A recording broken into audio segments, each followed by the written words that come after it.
Hi అండి, అందరికీ నమస్కారం. నేను మీ Basanthi. Welcome back to my channel Basanthi cooking trends. ఈరోజు వీడియోలో ఎంతో టేస్టీగా క్రిస్పీగా ఉండే పెసరట్టు ఎలా తయారు చేయాలో చేసి చూపిస్తానండి. అచ్చం హోటల్ స్టైల్ రుచి వచ్చేలాగా మనం ఇంట్లోనే ప్రిపేర్ చేసుకోవచ్చు. ఈ స్టైల్లో కనుక చేసుకున్నట్లయితే ఒకటి తిందాం అనుకునేవారు 2-3 ఎక్కువగానే తింటారండి. అంత రుచిగా ఉంటాయి. అంతేకాకుండా పెసరట్టులోకి సూపర్ కాంబినేషన్ అల్లం చట్నీ. మరి ఈ టేస్టీ అల్లం చట్నీ కూడా ఎలా ప్రిపేర్ చేసుకోవాలో ఈ వీడియోలో చూసేయండి. ముందుగా పెసరట్టు తయారు చేయడానికి ఒక గిన్నె తీసుకొని అందులోకి 3 కప్పుల పెసలు వేసుకోవాలి.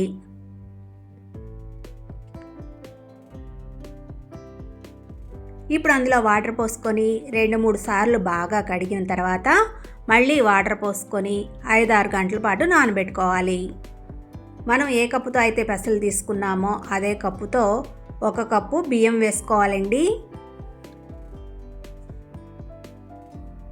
అందులో కూడా వాటర్ పోసి 2-3 సార్లు బాగా కడిగి మళ్ళీ ఫ్రెష్ వాటర్ పోసుకొని ఒక 5 గంటల పాటు నానబెట్టుకోండి.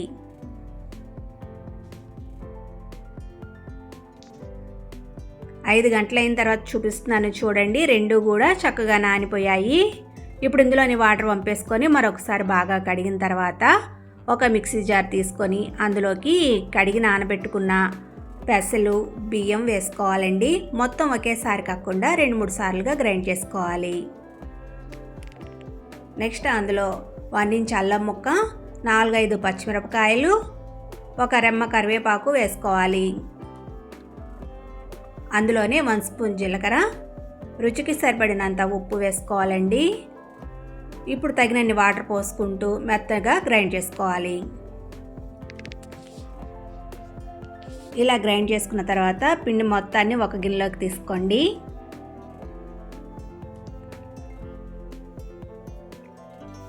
నెక్స్ట్ అదే మిక్సీ జార్లో మిగిలిన పెసలు బియ్యం కూడా వేసుకొని గ్రైండ్ చేసుకోవాలి. ఇలా పిండి మొత్తాన్ని గ్రైండ్ చేసుకున్న తర్వాత మొత్తం మిక్స్ అయ్యేటట్లు ఒకసారి బాగా కలుపుకోవాలండి. ఈ పిండినేమి పులియబెట్టన అవసరం లేదు, మనం అప్పటికప్పుడే దోశలు వేసేసుకోవచ్చండి. నెక్స్ట్ స్టవ్ మీద ఒక ప్యాన్ పెట్టుకొని దానిపైన కొద్దిగా ఆయిల్ వేసుకొని హీట్ చేసుకోవాలి. ఇప్పుడు కొద్దిగా వాటర్ని స్ప్రింకిల్ చేసి టిష్యూ పేపర్తో తుడిచేసుకుంటే దోశలు చక్కగా వస్తాయండి. పెనం వేడైన తర్వాత స్టవ్ని లో ఫ్లేమ్లోకి అడ్జస్ట్ చేసుకొని ఒక గరిటె పిండిని తీసుకొని ఇలా రౌండ్గా స్ప్రెడ్ చేసుకోవాలి. ఇలా దోశ వేసుకోవడం అయిన తర్వాత స్టవ్ని మీడియం ఫ్లేమ్లోకి పెట్టుకొని దోశ పైన కట్ చేసుకున్న ఉల్లిపాయ ముక్కలు, పచ్చిమిర్చి ముక్కలు, అలాగే సన్నగా కట్ చేసుకున్న అల్లం ముక్కలు, కొద్దిగా జీలకర్ర వేసుకోవాలండి. కొంచెం తడిదనం పోయిన తర్వాత దోశ పైన కొద్దిగా ఆయిల్ వేసుకొని ఎర్రగా కాల్చుకోవాలి.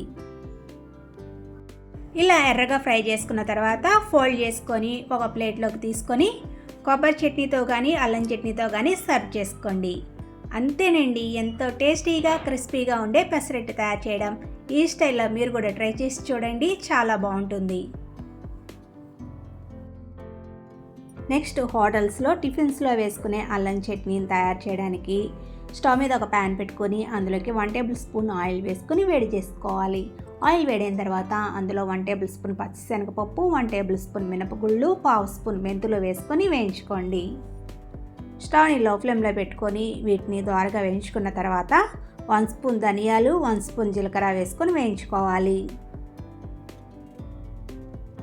ఇవి కూడా ఫ్రై అయిన తర్వాత అందులో 3 ఇంచుల అల్లాన్ని తీసుకొని చిన్న ముక్కలుగా కట్ చేసుకొని వేసుకోవాలి. ఈ అల్లం ముక్కలు కూడా ఎర్రగా వేయించుకోవాలండి. ఇవి చక్కగా ఫ్రై అయిన తర్వాత ఒక ప్లేట్లోకి తీసుకొని పక్కన పెట్టేసుకోండి. నెక్స్ట్ అదే ప్యాన్లో మరొక స్పూన్ ఆయిల్ వేసుకొని మీరు తినే కారాన్ని బట్టి 10-12 దాకా ఎండుమిర్చిని వేసుకొని వేయించుకోవాలి.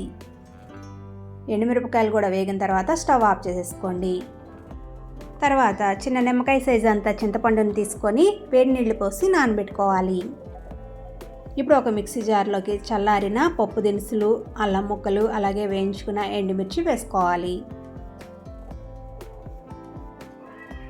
అందులోనే రుచికి సరిపడినంత ఉప్పు, 4-5 వెల్లుల్లి రెబ్బలు, 2 స్పూన్ల బెల్లం వేసుకొని గ్రైండ్ చేసుకోవాలి. ఇప్పుడు నానబెట్టుకున్న చింతపండును రసం తీసుకోవాలండి. ఈ చింతపండు రసాన్ని కూడా అందులో వేసేసుకొని మరొకసారి గ్రైండ్ చేసుకోండి. అంతేనండి, హోటల్ స్టైల్ అల్లం చట్నీ రెడీ. బయట టిఫిన్స్లోకి వేసే అల్లం చట్నీలోకి తాలింపు వేయరండి, మీరు కావాలనుకుంటే తాలింపు వేసుకోండి. అంతేనండి, ఎంతో టేస్టీగా ఉండే అల్లం చట్నీ తయారు చేయడం.